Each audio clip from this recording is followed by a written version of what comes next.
Okay, now that we've got some songs loaded, I want to go over one thing before you start out. Make sure your volumes are down, because what you don't want to do is start up a song and have it distort or even blow a speaker because you've got your audio too loud. Keep your gains at unity. Put them at 0, and then adjust off the main output on the mixer here. You've got your main output here, your gains. Okay, these gains. These up and downs are okay. I know a lot of you guys like to cut and scratch transform. If you leave these all the way up and your gain is at unity, what you're looking for is your levels not to peak out. Red means stop. And a lot of people don't understand that, especially with like DJing. And DJs, they think you got to go louder, you got to go louder. Every mixer is different per company that you're with. With these, red means stop. You're going to start distorting and it's going to sound like mud and people are going to wonder why their ears are bleeding. So what you want to do is start with 0, pull your volume all the way down, and go ahead and hit play on this. We're going to start this off. You don't hear anything, but we're going to bring our output. Okay? So it gives you a little bit of, play. See this right here? Look where we're at right now with our levels. We're not quite at the, we're bouncing 1 yellow. Now, listen to the sound quality that happens. I'm going to start this song over again. Watch what happens to the volume. You hear the difference in that? Now, what ends up happening is you're distorting right now, and it just sounds really bad, and that's not what you want to do to anybody that you're playing for, or even making a mixtape or recording. It's going to come out distorted, and it's going to sound bad. So keep that in mind. Okay, so now that we've got that, we know our basic operational functions and stuff, we've got this. We've got our volume up. We're going to go ahead and hit play on this. Now this is some of the features that the spin unit has on it. You obviously know what your gain is right now. That's your master volume out to the main outs, okay? Each side has their own gain, so make sure, like we talked earlier, that those are on 0. You've got your EQ, 3-band. You can pull the bass out, you pull your mids out, you pull your highs out. Now I did say that there was a unity notch, so when you bring them up, you know exactly where unity is, where you're going to run flat. It's called running flat, where you're not EQing the song at all. You're actually playing it exactly how it was recorded. You can do tricks, where you pull them out. Like, that's why I like the 3-band on the faders, because you can do like quick things like that, and you can set them up, versus the knobs. They're a little harder to get, 3 things going on at one time with the knobs. You've got your speed, your pitch control. We call this the pitch control. This is the speed of the record.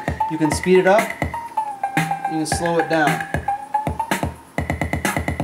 Now, if you notice over here on the computer, we come over here and we click this icon right here is your key lock.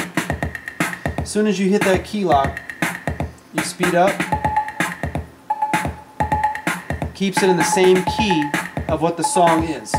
Slow it down, the key doesn't change. That's a huge thing for a lot of DJs. They like to keep things in the same key. We got looping. The looping effect is going on. Start this over. You got the auto loop in and out. You punch it in, punch out. Okay, so once you have your loop set like this, you can shorten it by half.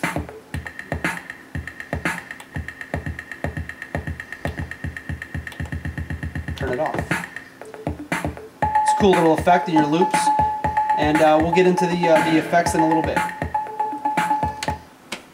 Okay, so I'm going to show you how to hook up the microphone and get this thing working on this. It's not as easy as one would think. You don't just plug it in, turn up the volume, and go. It's got a couple switches here for you. So you've got your 1/4 inch. You plug it in.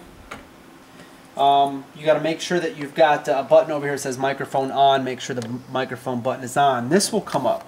This right here is kind of your menu for the microphone. You've got a volume. Now your volume here on the board does not coincide with this volume. So if your volume on this is down here, it does not matter. Check 1, 2. It does not matter how loud you turn this volume up, it will not work. So let's just go ahead and for video's sake, we're going to put this on half volume. Okay. So now you should see, okay, you've got this going, you've got some LED happening there, you can just adjust, and then your microphone should work. Now on top of this microphone, they've given you a couple cool features. You've got a microphone effects, which is your echo, and you've got pitch control, so you can change the pitch of your voice from low to high. Low, check 1, 2. You got up high like the chipmunks there, and you've got your effects.